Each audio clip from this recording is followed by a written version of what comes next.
Avez-vous amené vos Bibles ce matin? Ou avez-vous amené vos tablettes ou vos téléphones? On va lire une portion des Écritures qui se trouve au chapitre 4 de Jean.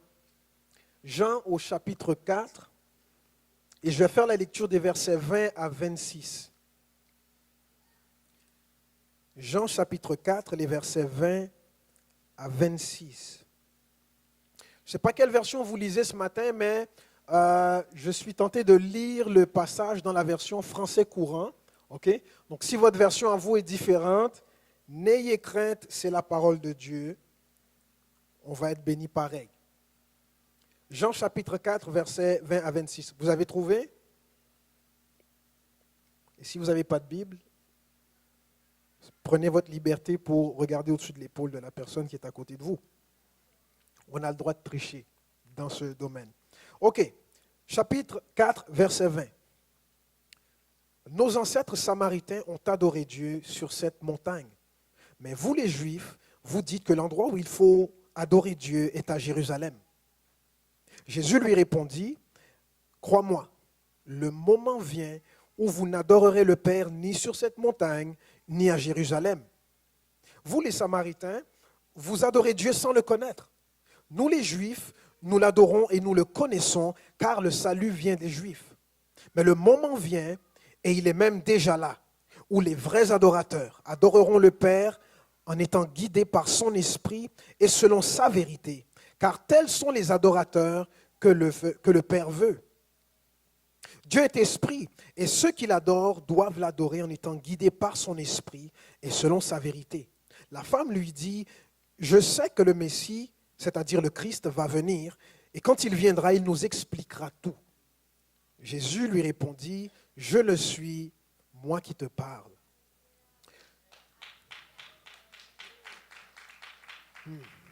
Merci Seigneur pour ta parole. On prie ce matin, tu ouvres nos esprits, tu visites nos cœurs, tu les combles, tu les remplisses. Papa, chaque âme dans ce lieu a besoin de toi.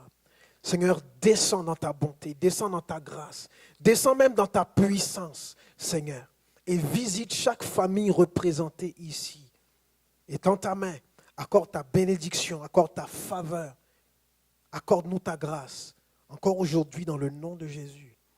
Amen.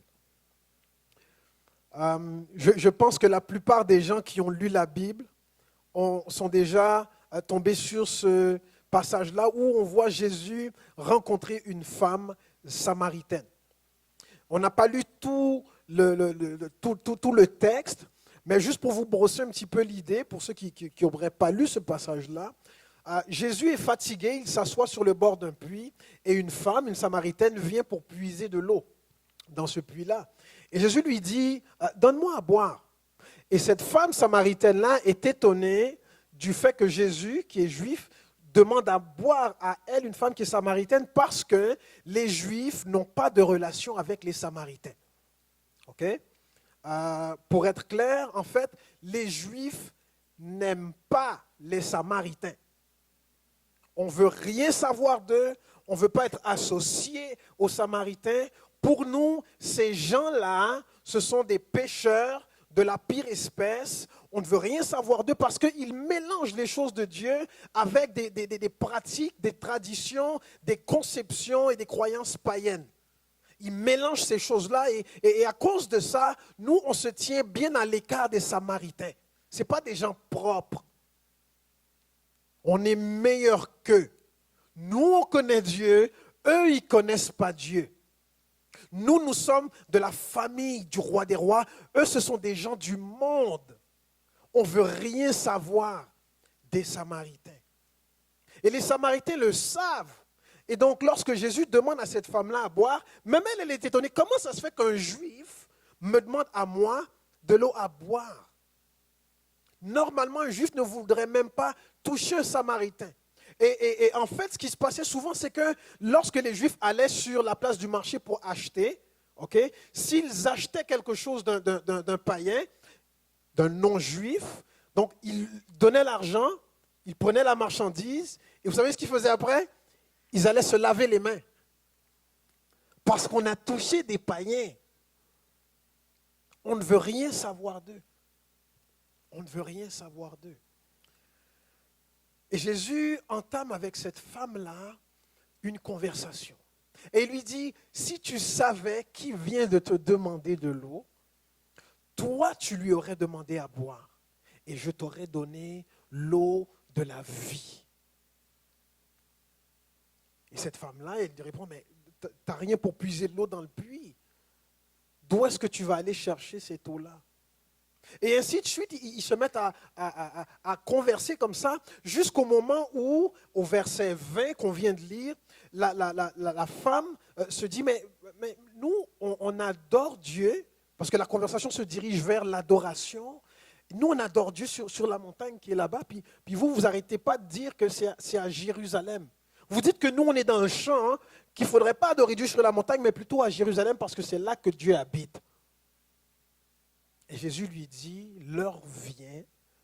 En fait, non, l'heure est déjà là. Où ce sera ni sur cette montagne, ni à Jérusalem qu'on va adorer Dieu. Parce que le Père recherche des adorateurs qui vont l'adorer en esprit et en vérité. Comment une conversation qui a commencé avec une demande à boire de l'eau est devenue une conversation sur la façon d'adorer Dieu? Est-ce qu'il y a un lien entre le fait de boire l'eau que Jésus donne et l'adoration? Il y a un très beau lien à faire. Vous savez, l'être humain a été créé pour adorer. Nous sommes faits pour adorer. C'est en nous. Que vous soyez croyant ou non, riche ou pauvre, malade ou en santé, homme ou femme, petit ou grand, c'est en nous. Nous sommes faits pour adorer. Dites, je suis fait pour adorer. Il y en a peut-être qui viennent de l'apprendre. Ah, je ne savais pas. Oui, tu es fait pour adorer. L'être humain, de sa nature, adore. Tout naturellement. Tu vas adorer, que tu le veuilles ou non, Dieu, un objet, quelqu'un ou quelque chose. Parce qu'on finit toujours par se mettre en mode adoration. Pourquoi? Parce qu'on est fait pour ça. Peut-être que quelqu'un va se dire, mais ok, peut-être qu'on est fait pour ça, mais d'accord, je peux adorer ce que je veux donc. Pourquoi j'adorerais le Dieu de la Bible? Qu'est-ce que ça me rapporte de plus que d'adorer un objet, par exemple? Ah, il y a des bienfaits à l'adoration. Il y a des bienfaits à adorer Dieu. Déjà, si tu sais que tu es fait pour adorer et que tu vas adorer de toute façon quelqu'un ou quelque chose, pourquoi ne pas adorer celui qui est le Tout-Puissant, qui est omniprésent, omnipotent et qui est capable de répondre à ton adoration en faisant bien au-delà de ce que tu peux demander ou penser? Pourquoi adorer quelque chose qui est plus petit ou égal à toi? Pourquoi ne pas adorer quelque chose qui est plus grand que toi? Tu peux adorer un objet si tu veux. Mais aux dernières nouvelles, il n'y a jamais eu d'objet qui a secouru une personne en danger. Tu peux adorer un être humain si tu veux. Il y a des gens qui vont adorer une célébrité. Moi, j'adore Céline Dion, c'est mon idole. Céline, on t'aime. Tu ne connais même pas Céline. Tu vas adorer. Un bienfait d'adorer Dieu, c'est que ton âme en reçoit quelque chose, en retire quelque chose. Le psalmiste dit dans le psaume 23, « L'Éternel est mon berger, je ne manquerai de rien. Il me fait reposer dans de verts pâturages. Il me conduit près des eaux paisibles. Il restaure mon âme. » Comment est-ce que Dieu restaure ton âme? Notamment quand tu te mets à adorer Dieu, ton âme s'abreuve de sa présence, de la présence de Dieu qui est une source d'eau paisible qui restaure l'âme. Maintenant, je ne suis pas médecin, ce que je veux dire là, ce n'est pas un conseil médical, d'accord? Mais si tu es troublé angoissé, triste, déprimé ou perturbé émotionnellement, le fait d'adorer Dieu peut restaurer ton âme qui est le siège de tes émotions et rétablir un équilibre. Parce que tu es en présence de celui qui t'a fait. Ton âme a besoin de la présence de Dieu, tout comme ton corps a besoin d'être rafraîchi par de l'eau. Qui a déjà bu un verre d'eau fraîche alors que tu avais super soif? Un jour de soleil, ça tapait, faisait chaud et tu avais soif. Ta gorge te pique tellement que tu as soif. Et là, quand tu as finalement bu ce verre d'eau-là, si vous êtes comme moi, vous avez exagéré. Vous n'êtes pas contenté de faire « Ah, enfin ». Non, vous avez fait « Ah ». Qui n'est peut-être pas comme ça, mais vous avez fait quelque chose quand même pour signifier que ça, c'était rafraîchissant, j'en avais besoin. Quand tu es dans la présence de Dieu et que tu te mets à l'adorer, ton âme fait « Ah, j'en avais besoin ». Il y a quelque chose qui se passe, il y a une restauration qui se déclenche à l'intérieur quand l'être humain se met en mode adoration. Un objet ne peut pas étancher la soif de ton âme, comme la présence de Dieu peut étancher la soif de ton âme. Une célébrité ne peut pas étancher la soif de ton âme, comme la présence de Dieu peut étancher cette soif-là. Ton âme a besoin de Dieu. C'est le psalmiste qui a dit aussi, « Mon âme a soif du Dieu vivant. » Mon âme a soif du Dieu vivant. Et quand je me mets en mode adoration, mon âme est abreuvée. Est-ce qu'il y a quelqu'un qui a soif de Dieu ce matin? Et si tu pensais que l'adoration, c'était juste une session de chant musical, Dieu veut t'amener plus loin. Il y a plus que ça, l'adoration. Ce qu'on fait ici, c'est plus que juste chanter des chansons. Ce qu'on fait ici, c'est restaurer nos âmes. Ton salaire ne peut pas restaurer ton âme. Ton conjoint ou ta conjointe ne peut pas restaurer ton âme. Aller à la ronde ne peut pas restaurer ton âme, même si c'est très amusant. Ça nous donne des frissons pour ceux qui ont essayé le monstre. Ah, les enfants comprennent ça. Hein? Non, c'est la présence de Dieu qui restaure l'âme. Ton âme a besoin de la présence de Dieu. Tu es fait pour adorer. Alors tourne-toi vers le Dieu vivant. Adore-le et laisse sa présence te restaurer. Un autre bienfait, lorsque tu adores Dieu, tu entres en contact, en communication, tu entres en communion avec lui. Tu entres en communion avec lui. L'Esprit de Dieu dans la Bible est présenté sous différents symboles. Parfois, on parle d'un feu. Parfois, on parle d'un vent ou d'un souffle. Parfois, on parle d'une colombe. Et parfois, on parle de l'eau. Cette eau fraîche que Jésus donne. Lorsque tu la reçois, elle produit de la vie en toi et te rend capable d'adorer Dieu. Te rend capable de connaître Dieu. Te rend capable de toucher Dieu.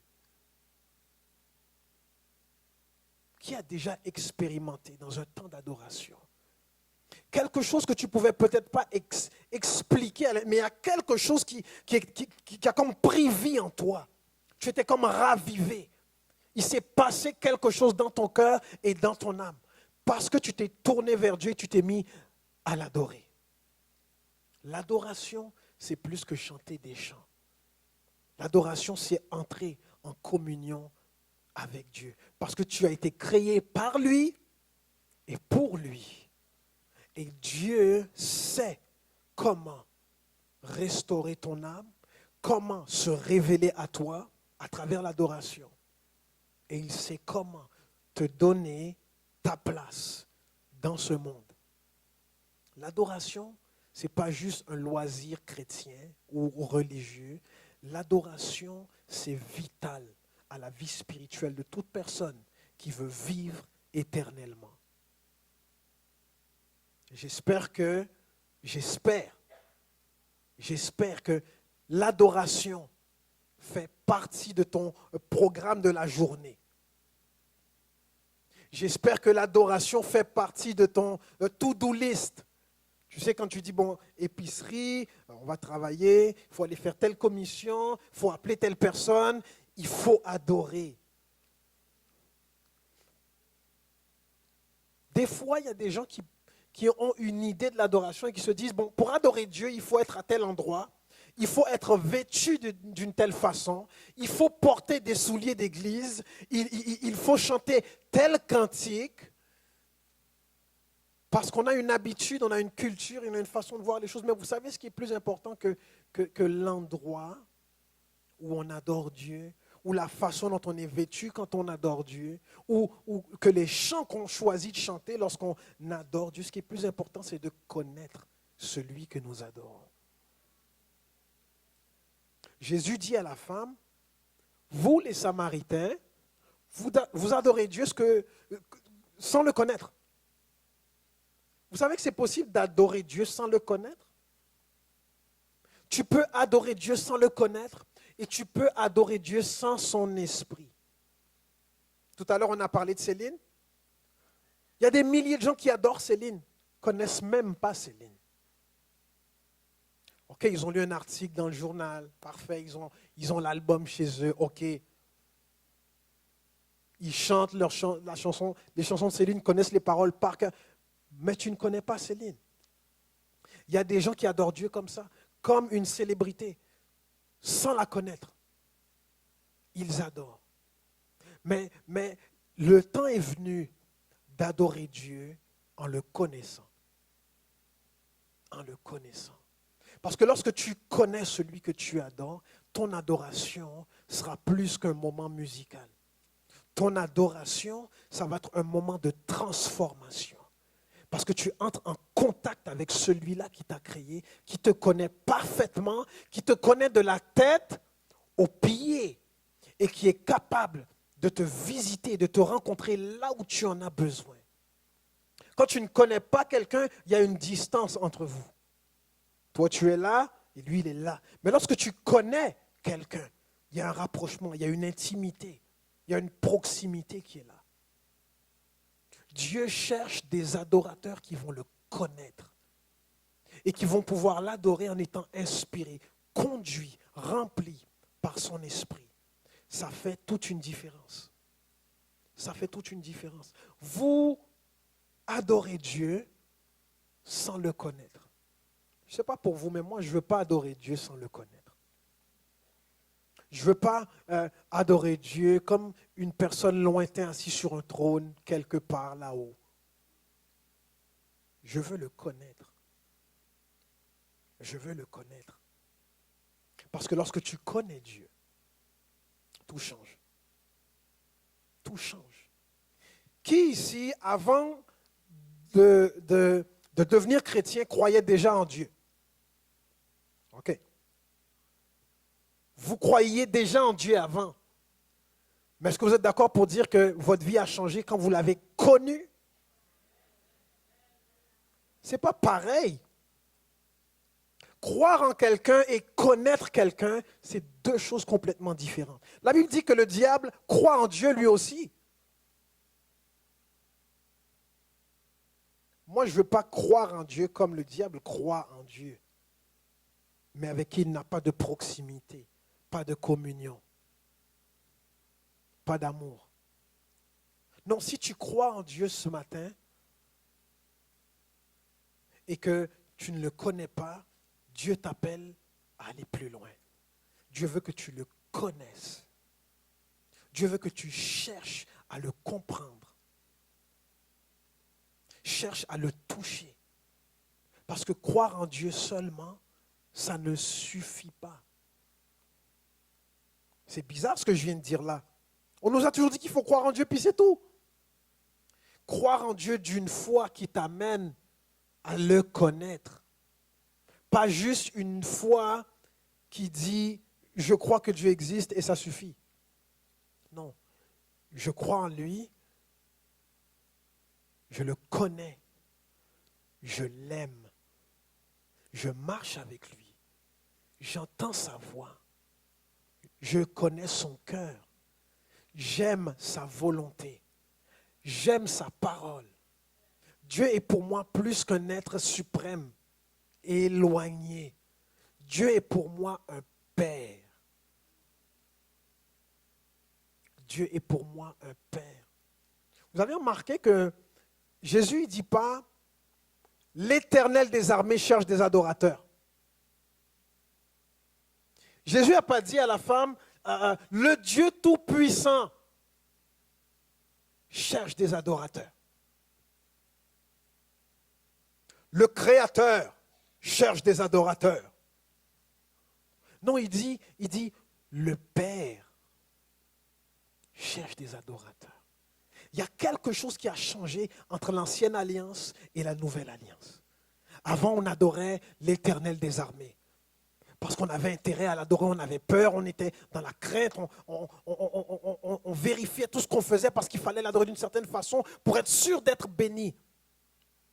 Et là, Jésus, il vient là et il nous apporte un élément nouveau qui dit, le Père cherche des adorateurs. Vous savez ce que ça veut dire chercher? Il n'a pas dit le Père attend des adorateurs. Il dit le Père cherche des adorateurs. Ça veut dire Dieu s'approche de toi, il place un appel sur ta vie, il vient te chercher. Le Père cherche et pas juste le Père ou le Dieu Tout-Puissant est assis sur son trône, que les adorateurs s'approchent. Non, le Père cherche. Où es-tu? Où es-tu? Vous vous rappelez Adam et Ève étaient cachés dans le jardin. Et la Bible nous dit que Dieu les cherchait. Il dit, où es-tu?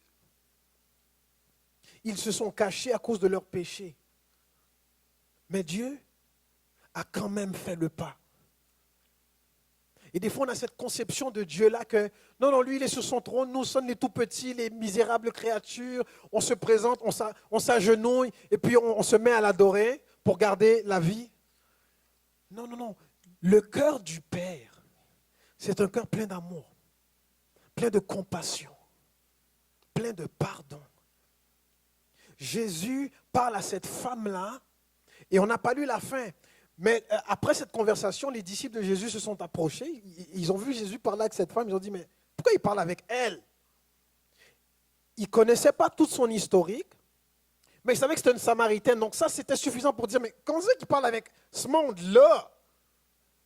Tu sais, il y a des gens qui ne devraient pas s'approcher de Jésus. Ils ne sont pas propres, ils ne sont pas clean, ils ne sont pas saints. Mais Jésus parlait à cette femme-là sans porter de jugement, sans la condamner. Vous savez ce que cette femme a dit à Jésus? Jésus lui a dit, va chercher ton mari. Et la femme dit, je n'ai pas de mari. Jésus dit, oui, effectivement, tu n'as pas de mari.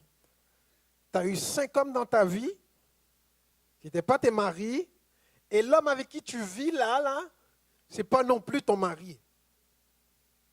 Et la femme dit, waouh, je vois que tu es un prophète. C'est curieux, hein?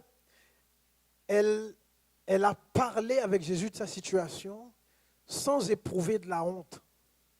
Vous savez pourquoi? Parce que la façon dont Jésus lui a parlé de sa situation, dans le ton, dans l'approche, dans les mots qu'il a choisis, il n'y avait aucune condamnation.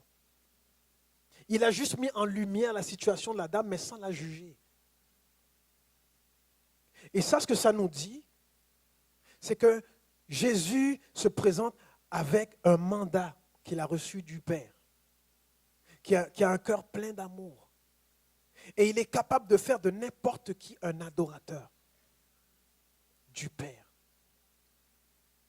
Parfois, nous regardons les gens et disons, non, pas eux, pas lui, pas elle.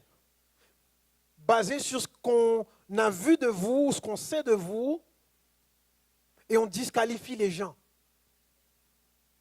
Mais Jésus n'a pas disqualifié la femme. C'est à cette femme-là qu'il a dit, le Père cherche des adorateurs. Pourquoi il lui a donné cette information? Pourquoi Jésus lui a dit ça? Parce qu'elle aussi, elle se qualifie. Elle aussi, Dieu veut changer son cœur. Elle aussi, Dieu veut pardonner ses péchés. S'approcher de Dieu pour l'adorer, être en communion avec lui, être restauré dans son âme, c'est pour tout le monde. Pas seulement pour les super spirituels, pas seulement pour les prêtres religieux, pas seulement pour les hommes de Dieu. C'est même pour les femmes qui ont eu 5 hommes qui n'étaient pas son mari et qui vivent avec un gars qui n'est pas encore son mari. C'est même pour toi qui as peut-être pris de la drogue et qui lutte avec la drogue, une dépendance en ce moment. C'est même pour toi qui fais des choses dans la semaine dont personne n'est au courant et que tu aurais honte de partager en public. Qui que tu sois,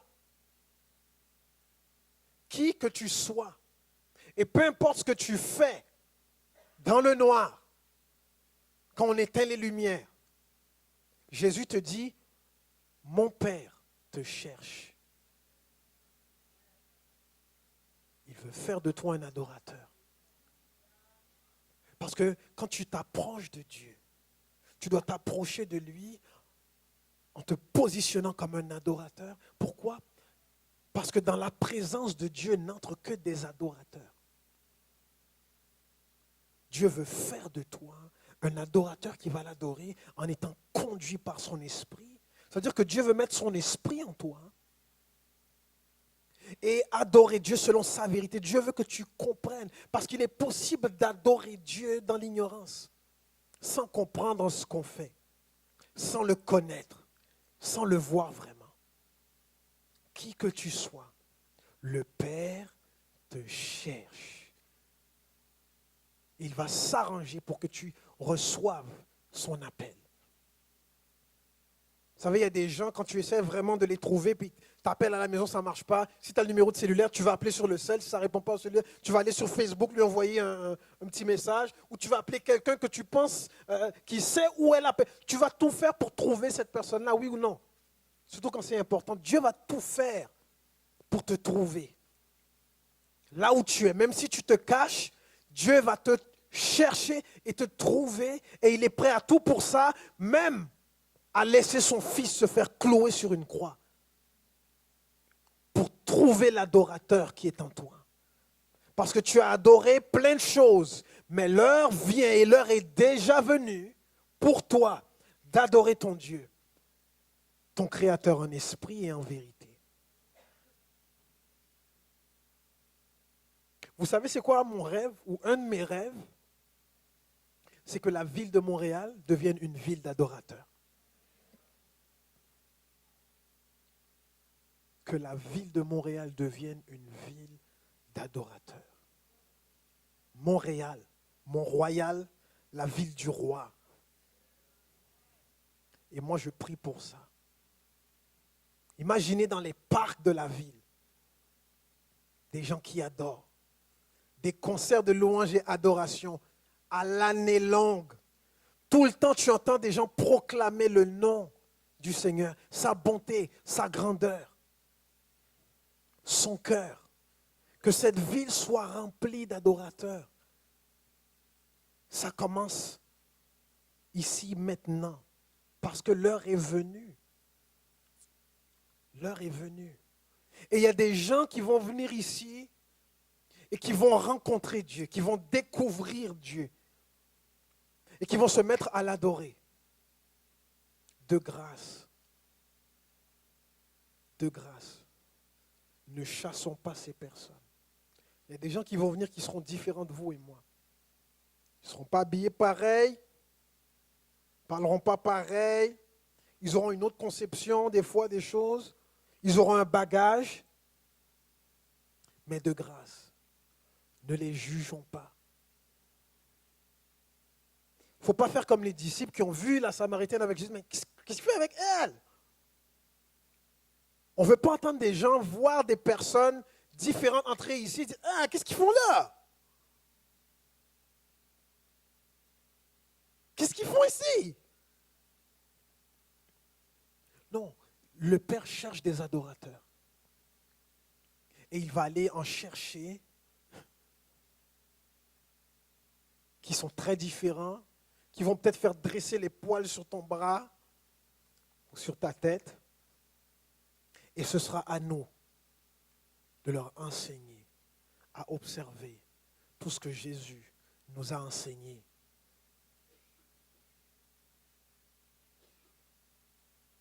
C'est très dangereux d'ailleurs de juger ou de critiquer des adorateurs. Vous vous rappelez de la femme qui s'est présentée à Jésus et elle s'est mise à laver les pieds de Jésus avec ses cheveux.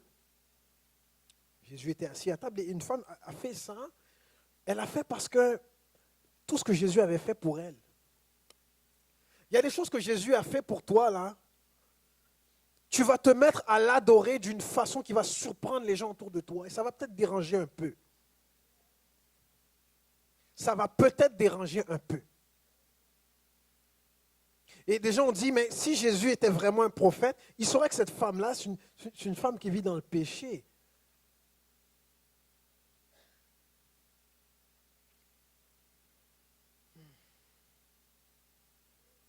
Vous vous rappelez David?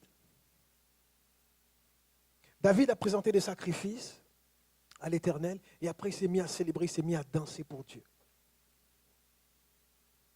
Sa femme était à la fenêtre, elle regardait et elle voit son mari, le roi, qui danse, qui se déhanche comme ça en public. Et wow, franchement, un peu plus de dignité. Wow!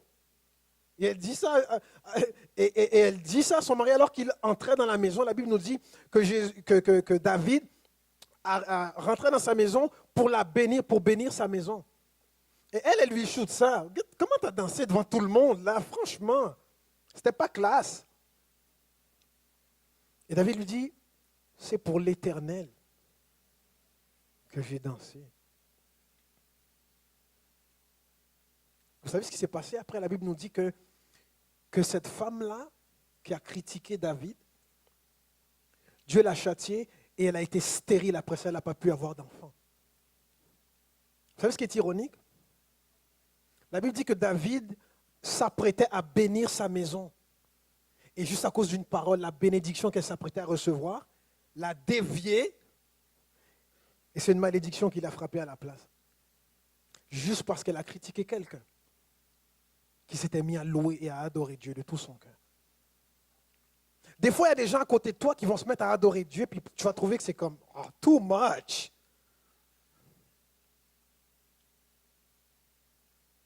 C'est entre elle et Dieu. Occupe-toi de ton adoration. Occupe-toi de ton adoration. Parce que tu ne sais pas ce qui se passe dans le cœur de cette personne-là toujours. Des fois, tu ne sais pas ce que la personne a traversé. Ce que Dieu a fait pour elle. Tu vas voir des gens danser, tu vas voir des gens crier, tu vas voir des gens courir des fois. Tu te dis, mais franchement, ce n'est pas la place. Si tu savais ce que Dieu a fait pour moi, tu courrais encore plus vite.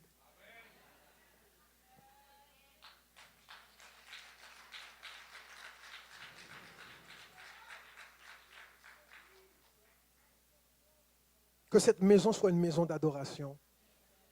Que tout le monde soit bienvenu pour adorer Dieu. Que tout le monde trouve sa place dans la présence de Dieu. Sans jugement. Sans être condamné. Sans qu'on les regarde de travers. Et sans qu'on leur bloque le passage. Parce que le Père cherche des adorateurs. Si tu savais comment Dieu est venu me chercher. Que cette maison soit une maison de prière et d'adoration. Remplie d'adorateurs qui connaissent Dieu et qui sont remplis de son esprit. J'aimerais inviter l'équipe de louange à reprendre place. Je vous ai promis de ne pas être long ce matin. On va prendre un dernier chant ensemble.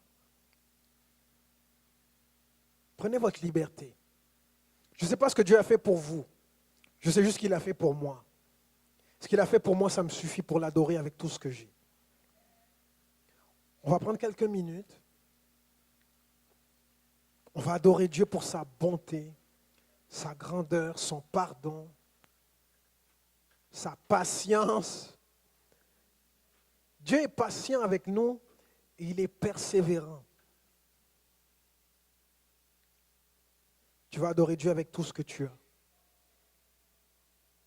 Est-ce qu'on peut se lever, s'il vous plaît?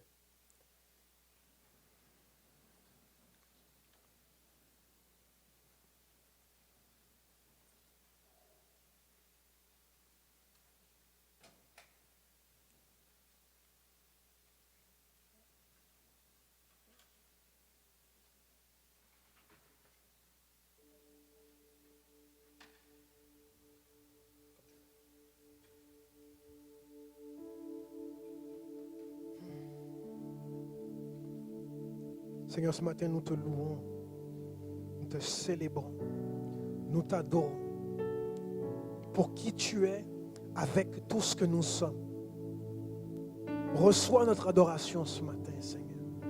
Et alors qu'on va t'adorer, alors qu'on va te toucher, Seigneur, de tout notre cœur, je prie que tu descends.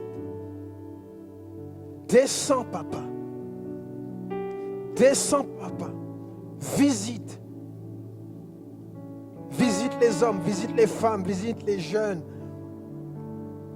Visite ceux qui croient en toi, visite ceux qui ne te connaissent pas encore. Visite, Seigneur. Fais-nous voir encore ta bonté. Fais-nous voir encore ta grandeur. Nous t'adorons pas parce que tout va bien dans nos vies, mais nous t'adorons parce que malgré ce que nous traversons, tu demeures bon, grand, compatissant, plein de pardon, plein d'amour. Tu nettoies nos vies, tu purifies nos cœurs. Tu effaces toutes nos transgressions. Tu entends nos prières. Tu remplis nos bouches de louanges. Tu es Dieu. Nous sommes faits pour adorer. Et nous t'adorons aujourd'hui, Seigneur. Toi, le seul vrai Dieu, le grand roi.